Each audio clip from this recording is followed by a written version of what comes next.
of which, about China, I want to share with you. So remember in June, Lloyd Austin visited China.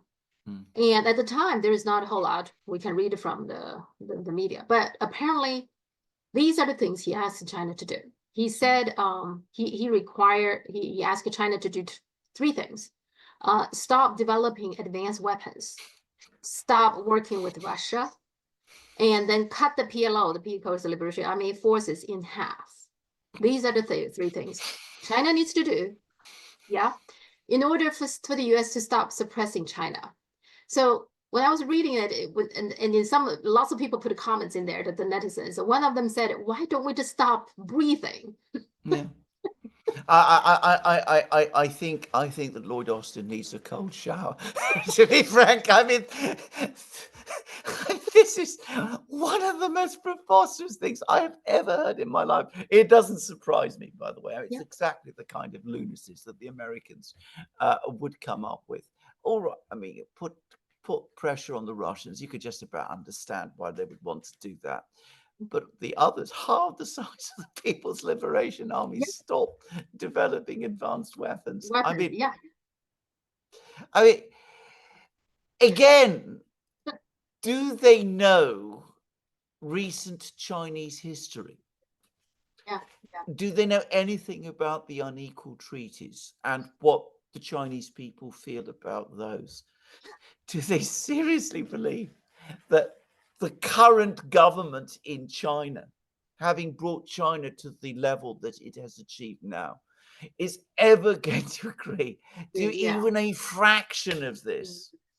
I mean, this is, I mean, it's not stupid. I mean, there is no word to describe it. It's somewhere beyond stupid. I mean, if stupidity, if some kind of stupidity beyond mere stupidity exists, well, that is it. Yeah. I think it goes back a little bit because Mearsheimer also talked about, okay, China has been increased its capability. Like he particularly focused on the Blue River Navy, blue Navy something. I guess the Blue Navy means the strong Navy or something. I don't quite got it, but anyway, and when he was talking about that, that's exactly what I was thinking. Like, do you know why China need a Blue Navy? Do you know the Opium War, right? That's where China learned its lesson, okay, to this day.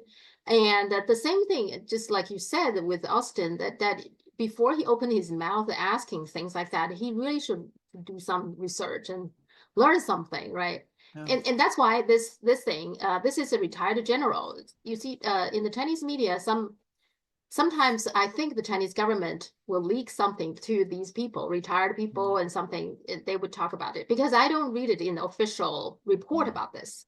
But he was the one who talked about that this is the Austin's requirement for the US to stop suppressing China. And he was saying, how can we possibly, agree to something like that? And of course, all the comments agree with him. But, I guess we just simply have to accept the fact that the United States, people like Lloyd Austin, just simply are not interested in learning about China, learning about China's needs. I guess that's... Or taking China seriously, because of course what is going to happen is when the Chinese are presented with this set of demands by Lloyd Austin, they're going to go away and tell themselves we've got to do the opposite of what he says, because this is so obviously threatening. I mean, it is. I mean, this bears the hallmarks of an ultimatum about it. It has the quality of a threat to China, and China knows that it must respond to threats. That's the history of the last 200 years. So the Chinese will do the opposite of what he demands. They're going to increase the size of their own armed forces. They're going to develop the technology of their armed forces further. They're going to build up their blue water navy, and they're going to strengthen their links with their friends, one of whom is, of course, Russia.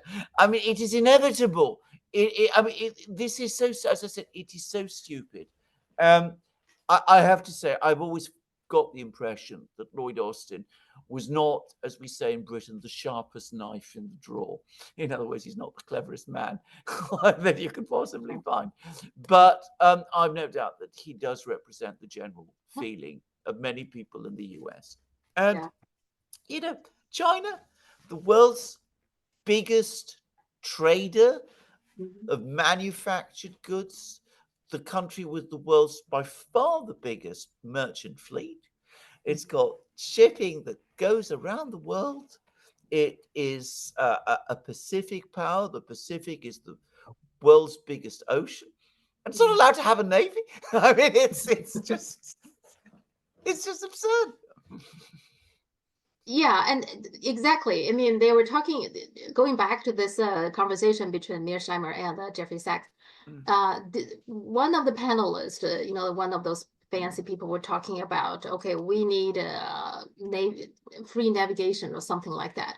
And my question is, why would China do not want free navigation, right? I mean, China is the largest trading partner with the 140 countries. It serves China's best interest to have a free navigation. But somehow these people just assume, free navigation means the United States can do whatever it wants, but not everybody else, right? That's what free. Well, that's exactly correct. The country that has the greatest interest in free navigation is the country that trades the most, which is China. Obviously, they are the world's biggest exporter. They are one of the biggest importers. They need free navigation. They're not the people who've been threatening to close the Straits of Malacca and, establish positions on the. I can never remember. Was it the first island chain or the second island chain? Okay. So obviously not. Of course they need free navigation. The people who really, actually, truly do not believe in free navigation are the Americans. They're the only people who've been talking about naval blockades recently. Just saying. Yeah. Exactly. Yeah. Okay. The Trump assassination, we almost forgot that. I mean, it's pretty incredible. This is the second time now.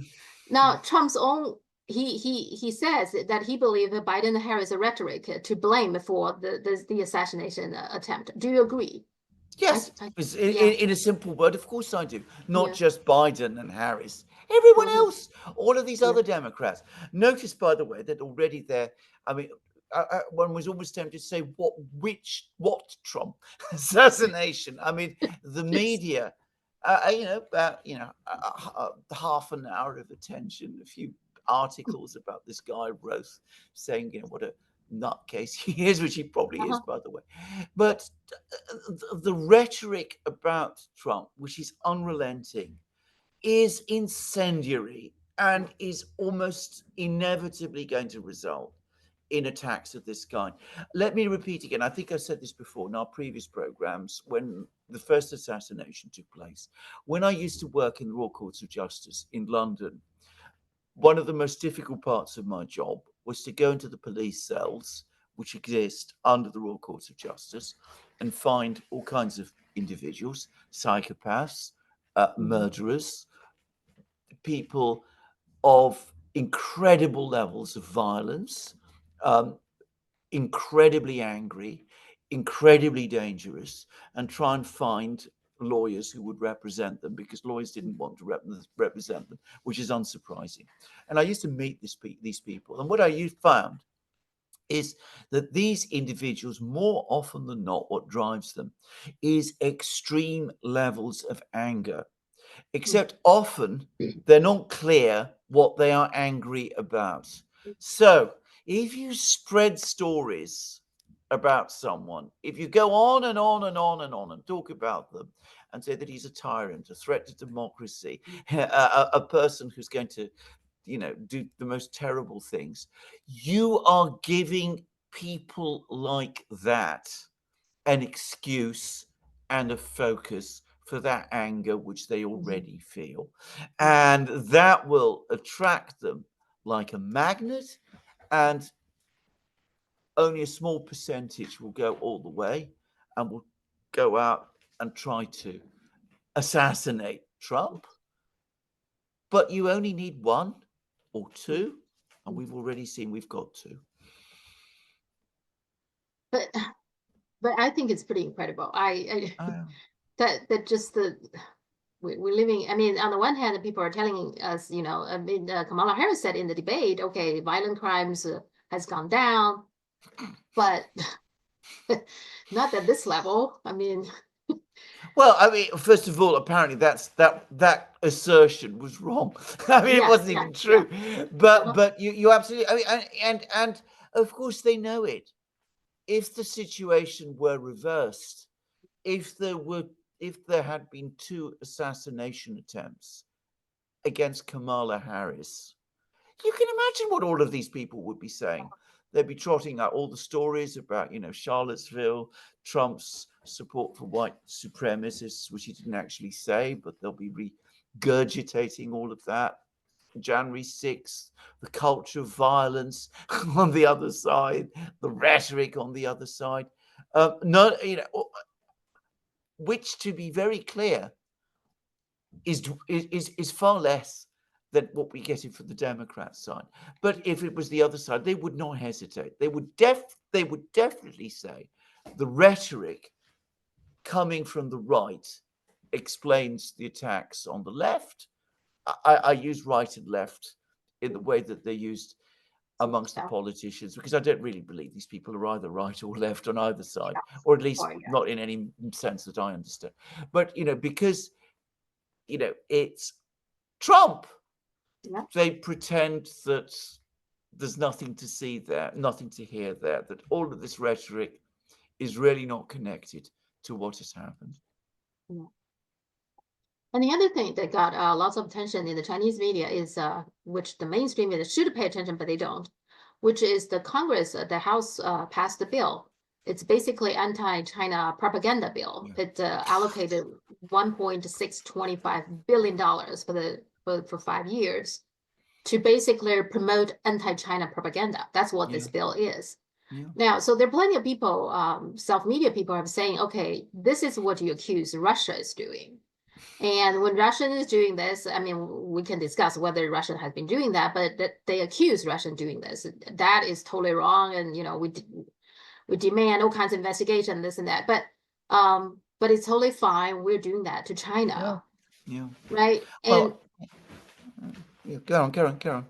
I mean, it's just that's why Chinese netizens paid a lot of attention to this. Like, you haven't have enough anti-China rhetoric and propaganda. You need to double it. I mean, yeah, you need to double and treble it. And of course, if you make the point that you've just made, that you're going to do the very thing that you accuse the Russians of. Always they trot out this thing, oh, that's whataboutism. That doesn't mean anything. With the implication that if the Americans do it, it's fine. But if anybody else does it, then it's outrageous. But that is very much, again, the assumption, the axiomatic assumption that the Americans always have in dealing with issues of this, things like this. But you're absolutely right. I mean, they're just piling on more anti-Chinese rhetoric on top of the Chinese rhetoric that already exists. They're not going to change anybody's views in China. I think that's the first thing to say. But unfortunately, this does spread poison in their own society. And we've seen that.